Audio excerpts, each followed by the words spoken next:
Welcome to Rants TV, Travel and Events. Hi guys, welcome back to my channel. Nandito po tayo ngayon sa Maria Orosa Street, Ermita, Manila. Please samahan niyo po akong mag-walk tour dito. At ituturo ko po sa inyo ang daan papuntang Intramuros. At ito po yung babaybayin natin, ang Maria Orosa Street. At napakalapit lang po dito. Walking distance lang po. Papunta po tayo doon. Ito po yung Rizal Park or Luneta Park, at yan sa kabilang side po ang National Museum. Hindi na po yan part ng Luneta. Under na po yan ng National Museum. Yan, sa mga gusto pong sumakay ng Kalesa, 500 pesos po ang rate for 30 minutes.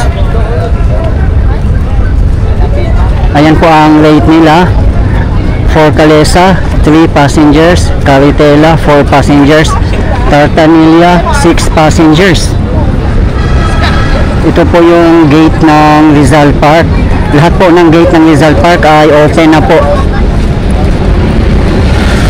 Ayun po sa tapat natin ang National Museum. Ayun po ang napakalaking statue ni Lapu-Lapu. Ito po yung update natin today, August 21, 2025. Dito po tayo dadaan sa may National Museum para makita nyo po kung gaano kaganda at kalaki ni Lapu-Lapu. Dito na po tayo sa labas ng National Museum. Ayan po, yung mga gate po dito ay bukas na rin po. At pati din po sa kahabaan ng Tafa Avenue na mga gate ay bukas na rin po sa publiko. Sa mga hindi po nakakalam, wala pong bayad mamasyal dito sa National Museum. Kahit pumasok po kayo sa loob ng mga museum katulad ng National Museum of Anthropology, National Museum of Fine Arts, at saka National Museum of Natural History. Ganyan po kalaki ang monument ni Lapu-Lapu. Sabi nga po ng iba, mas malaki pa daw ang monument ni Lapu-Lapu kaysa ni Jose Rizal. Wala po tayong magagawa guys, hindi naman po tayo ang nagplano niyan.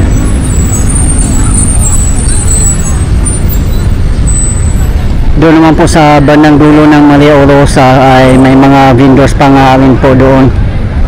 Sinisita nga din ng mga gwardiya dito yung mga vendors, lalo na yung mga tuk-tuk, kasi nakasagabal po sila sa daan yung iba makipag-away pa sa guard, ayaw makinig. Ayan o, katulad niyan, sinisita ng guard, ayaw naman din nilang makinig.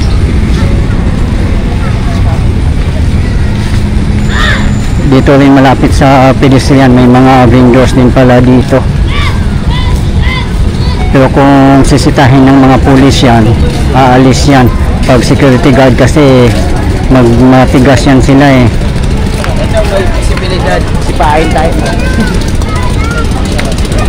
Ayan po ang isang gate ng Rizal Park.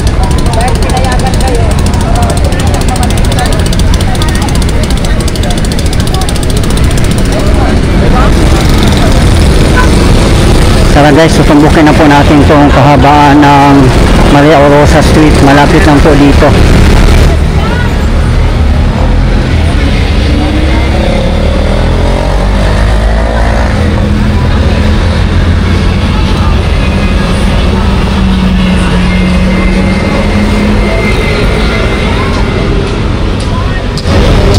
Yan, madami na din mga basura nagkalat dito.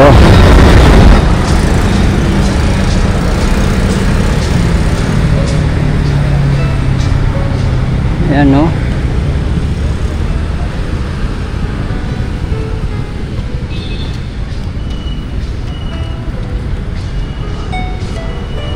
Hindi pa talaga na rehabilitate ito na side.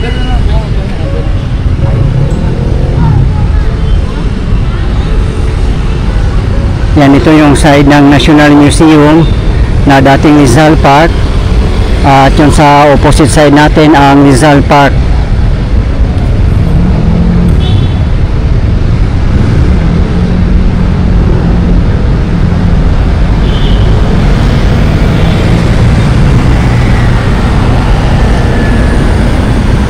Malilinis ito ni Yorme, kaya andaan-antay lang po tayo. Dito dumadaan yung mga jeep na papuntang Espanya, Quiapo, Litex, Cubao.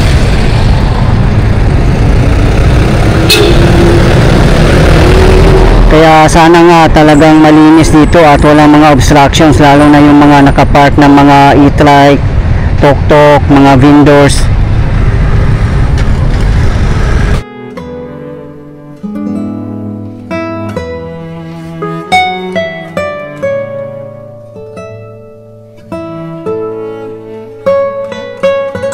Ayan, didiretsuhin na po natin yan.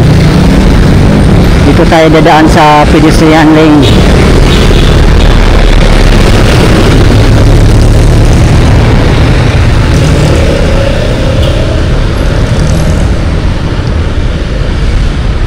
Yan, kung didiretsuhin natin yan papuntang Manila City Hall. Ayan yung kahabaan ng Padre Burgos Avenue. Dito po tayo tatawid kasi papunta po tayong Intramuros.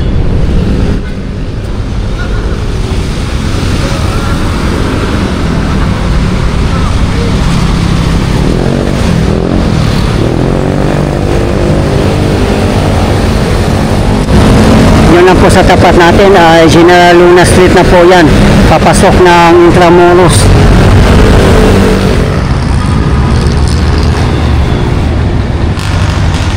Mahirap na lang tumawi dito kasi walang malinaw na pedestrian lane.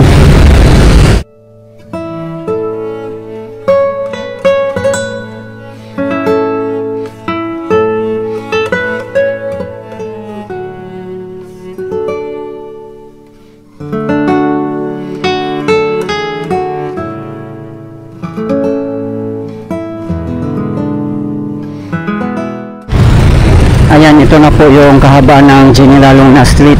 Dire-diretso na po to papuntang Intramuros.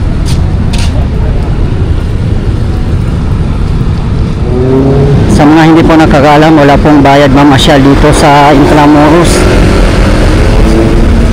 Yan, may pedicab din po dito kung gusto nyo mag-pedicab, mamasyal sa loob ng Intramuros. Marami din po mga kalesa dito sa loob ng Intramuros. May mga jeep din pala dumadaan dito. Ayan o, yung mga signboard, Cubao, V2 Cruz, Libertad, at iba pa.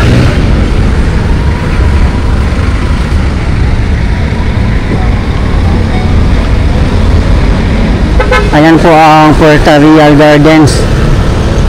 Sarado na po guys kasi 6 PM na po.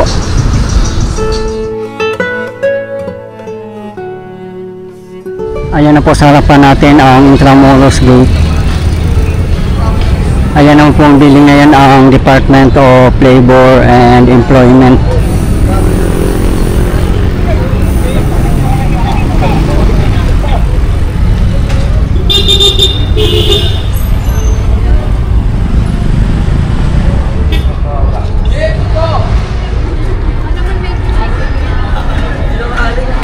Ayan na po ang kahabaan ng napakagandang General Luna Street.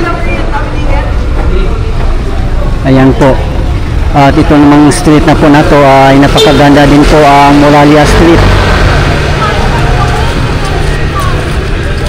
Kaya kung mamasyal kayo sa Intramuros guys, huwag niyong i-miss mag-walking dito sa kahabaan ng Moralia Street as well as General Luna Street.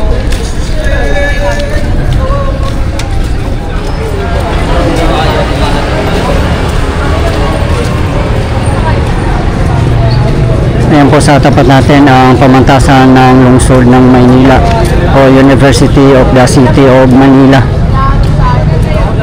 Dito nga po sa kahabaan ng General Luna Street ay purely pedestrian lane na po ito. At naka-favors na nga po ito at yung ibang part naman po ay naka-cobblestones.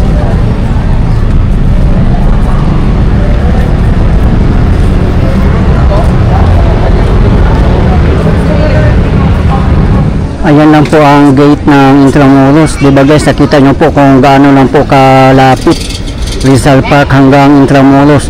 Nasa 500 meters lang po yata ang distance. For me, hindi na po kailangan sumakay at mapamahal pa po kayo. Ayan po ang napakagandang Department of Labor and Employment Office. Ang pinakadulo po ng General Luna Street ay Fort Santiago. Madadaanan din po natin dito ang San Agustin Church, the UNESCO World Heritage, as well as Plaza Roma, Manila Cathedral, at iba pa.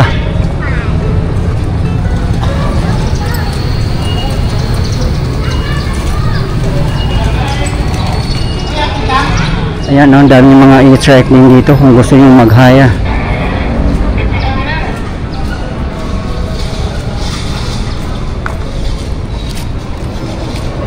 Napakaganda talaga maglakad-lakad o mamasyal sa mga historical site.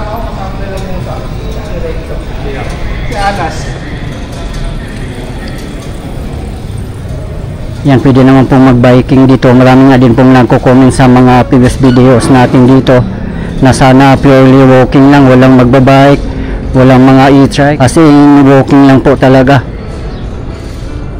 Mahaba-haba din tong General Luna Street. Kung galing po kayo dyan sa gate na dinaanan natin hanggang Fort Santiago, mga nasa 1 kilometer din po yata ang distance nito, or almost.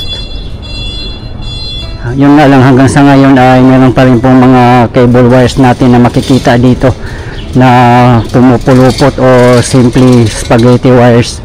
Madami pa rin po. At sana nga po, no, magkaroon din sila dito ng underground cabling system para mas maganda, malinis at organized tingnan.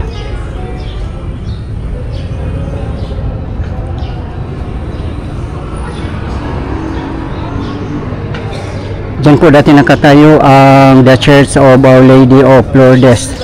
Ngayon po ay Air Manisser compound na.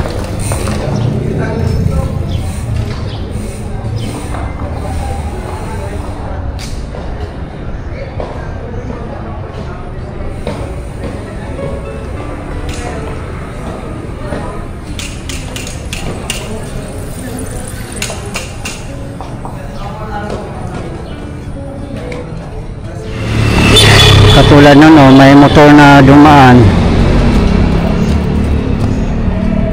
Sa ngayon po, marami pa rin po mga nakatira po dito sa loob mismo ng Intramuros, lalo na dito sa General Luna Street. Sa tingin ko po, intact pa rin po sila dito.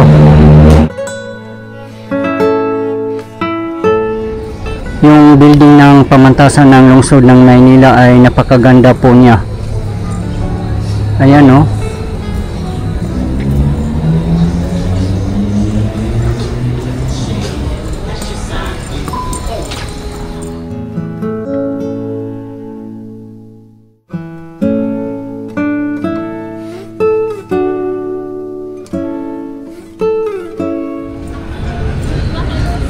Marami naman po mga security guards dito. Napaka-visible po nila at may mga pulis pa.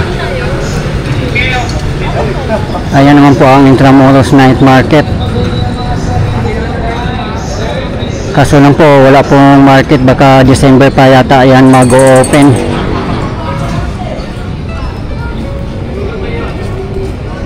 Ito yung kahabaan ng Victoria Street. Ang labas po nito ay Moralia Street. At dito naman po sa kabilang side ay Santa Lucia Street, sa bandang unahan lang po. Ayan po ang napakagandang pamantasan ng lungsod ng Maynila. Ayan po sa tapat natin ang Philippine Red Cross Manila Chapter. Service na kayo dyan, guys. Tara na. Diyan po dati nakatayo ang The Colegio di Santa Potenciana. The best.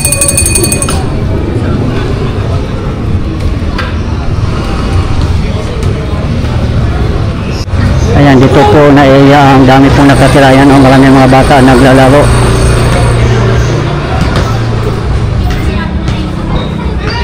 Ito po ang Casa Maritima.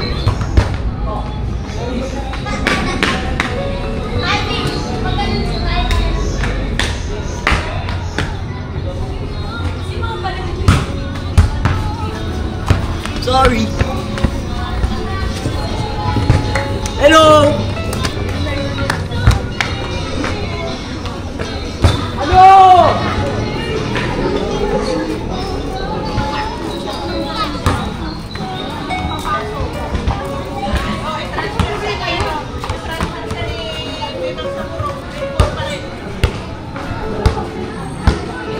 Ito po ay NCCA Galilee. Open daily 9 to 6 p.m. Free entrance.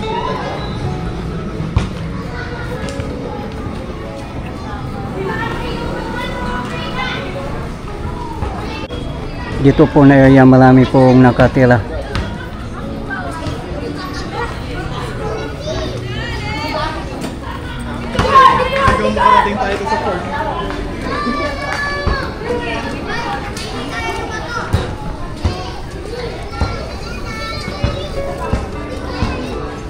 Ayan po ang Starbucks dito. At sa dulo po doon sa may Fort Santiago, may bagong Starbucks po na open doon. Napakaganda po. Sa mga hindi po nakakalam, itry nyo rin po doon.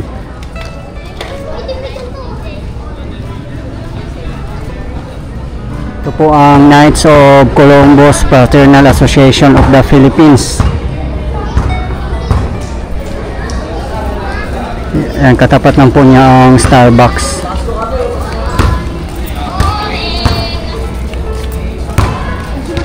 Marami pong mga pedicab dito. Dumami na po sila. Siguro mga taga dito lang din po yata yan sila nakatira. Pasyalan yun, bagong kulay na lang. Ito na po yung San Agustin Church.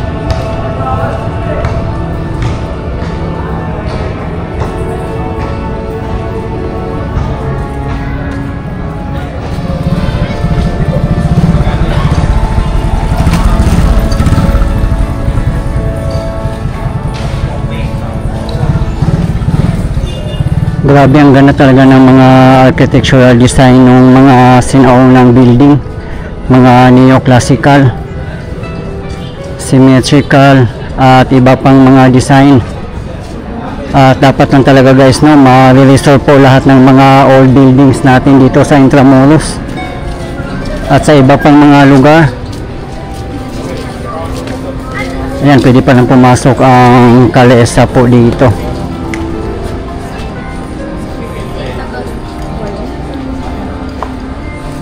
Sa mga gusto pong sumakay ng kalesa, ang rate po ay 1,000 para sa mga regular passengers at 800 pesos naman po para sa mga senior citizen, PWD, and student.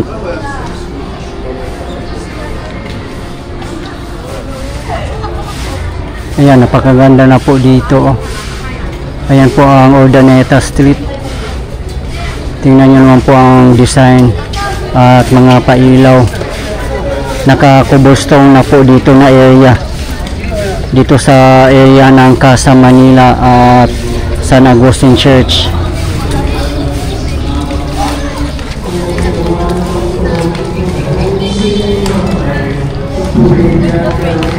Sa kabilang side ay naka-pavers po siya.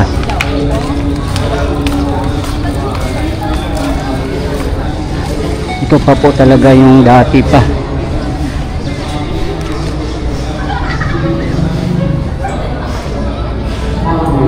Ito po yung Urdaneta Street. Ayan o, mga cobblestones na lumang-luma na po talaga. Ito po talaga yung mga sinauna pa.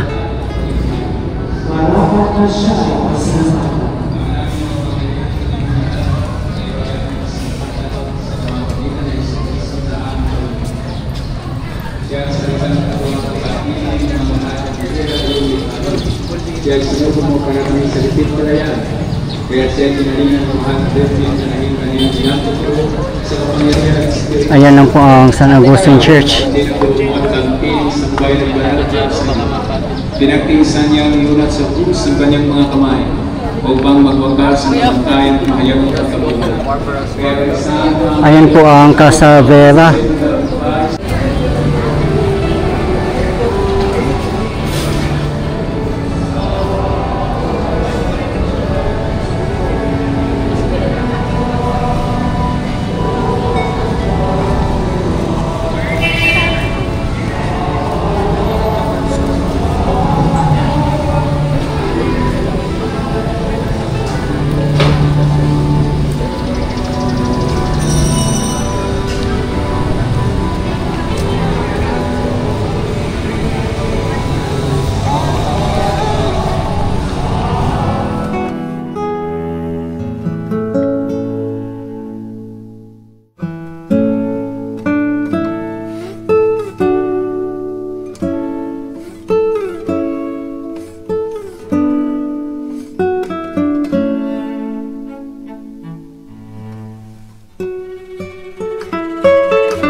Ayan po ang Casa Manila.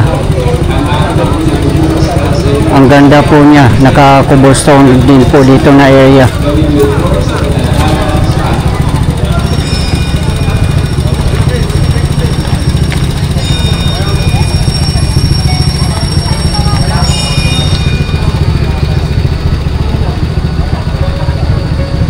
Ito po yung kahabaan ng Real Street. Sa bandang unahan na po ang Santa Lucia Street. Ayan, dito sila din po dito. Later i-rehabilitate din po nila dito.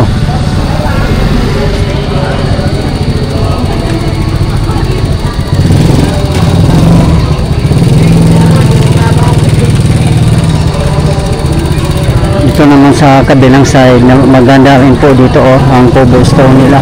Naka-favors po dito.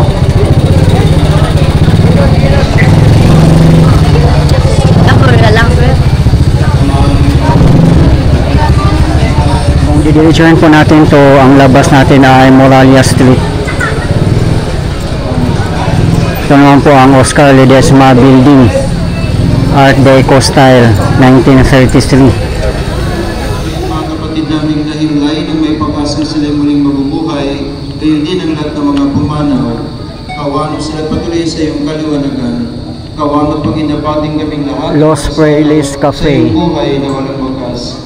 Kaysa ng malabiling Maria na ina ng Diyos, San Jose. Dito na po tayo sa harapan ng San Agustin Church, the UNESCO World Heritage. Santa Monica, na namuhay dito sa daigdig ng kalugod-lugod sa iyo, may pagdiyaw naman namin.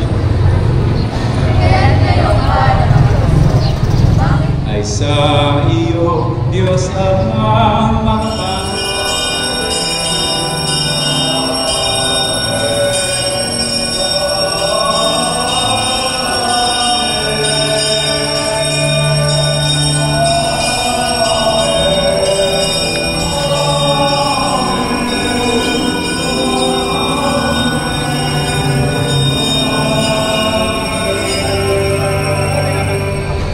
Tara guys, tutumbukin na po natin ang Fort Santiago. Malapit lang naman po. Yan, may kalesa din po dito. Ngayon po walang food bazaar dito na area.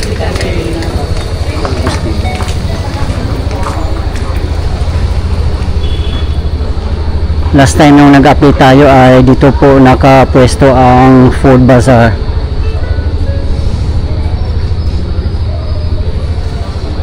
Yan, meron na rin pong 7-Eleven dito.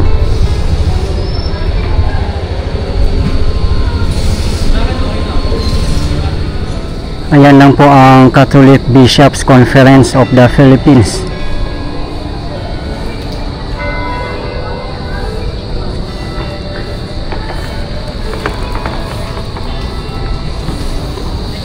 Ayan po ang Plazuela de Santa Isabel.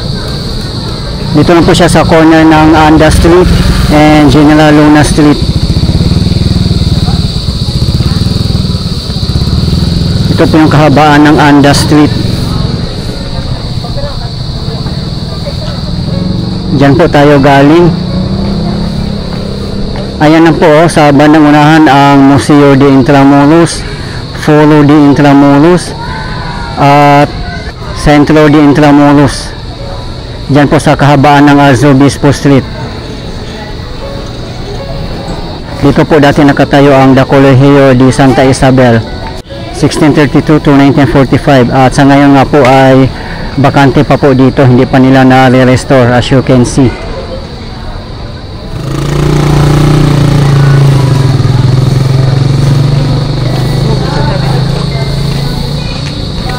Didiretsuhan po natin to ay Moralia Street, palabas din po papuntang Loton.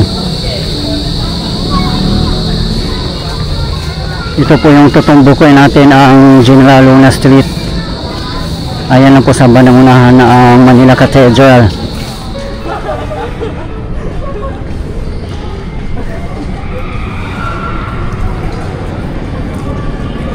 Ayan po ang Morbay Charts, Maps and Maritime Supplies. Ito po yung gilid ng Manila Cathedral.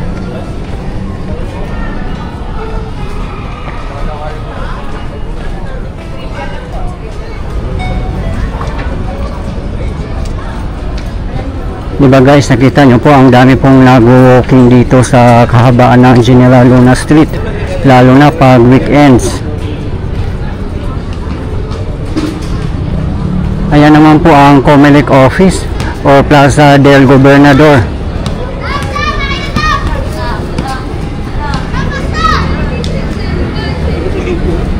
Ayan, meron pa rin po palang food bazaar dito.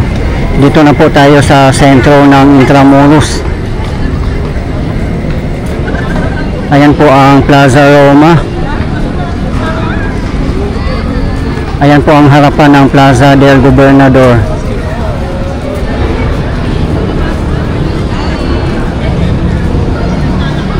Ito po yung napakagandang Manila Cathedral. Marami nga rin po mga vendors dito. Mga ice cream karamihan.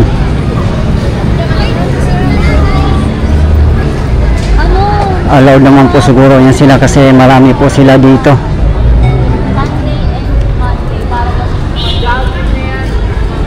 Time check 6:30 PM local time. Sarado na po ang Manila Cathedral.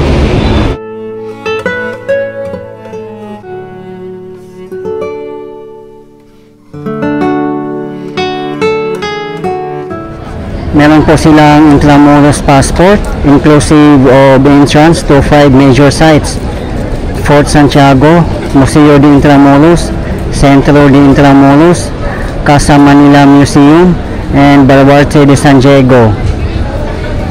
Yan, 350 pesos lang po guys.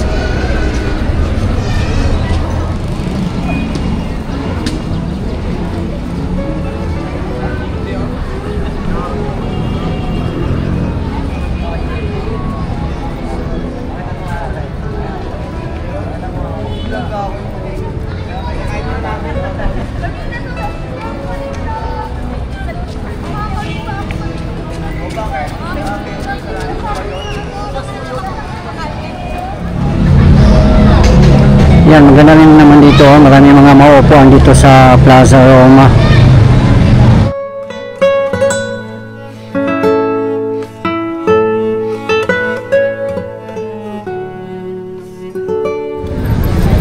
Diyan po tayo galing kanina.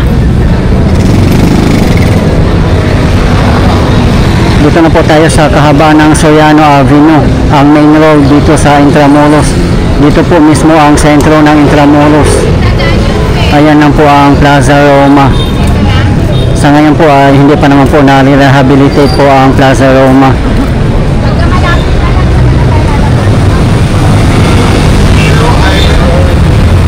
Marami din po mga kalesa nakaabang dito sa labasan lang po ng Plaza Roma.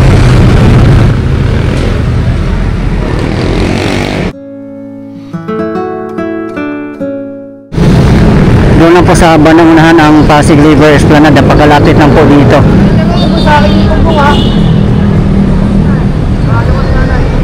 Marami nga din nagko-comments nga din sa previous video natin dito na sana ma-rehabilitate nga itong Plaza Roma. Pumunta po talaga ang mga foreigners dito, mapa-foreign man or locals. Kasi nga po dito ang pinaka-sentro at nandito rin po ang Manila Cathedral. Ayan po oh.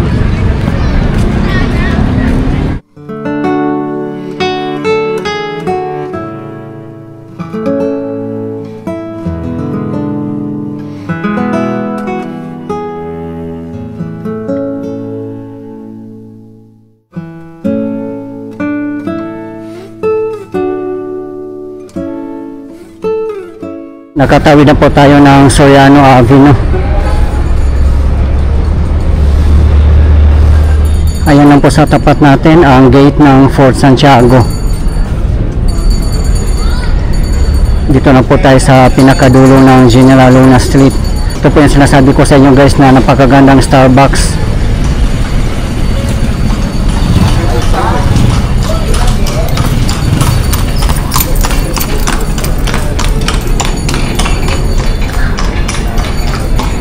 Bagong bukas na po ang Starbucks dito. Napakaganda po niya.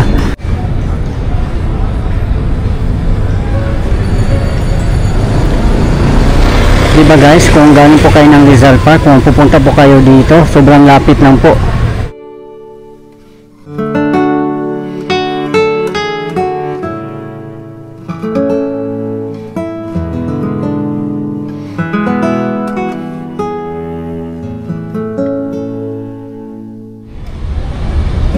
Sobrang ganda po ng building na to. Sa harapan lang po mismo ng Fort Santiago. Ayan lang po ang Starbucks.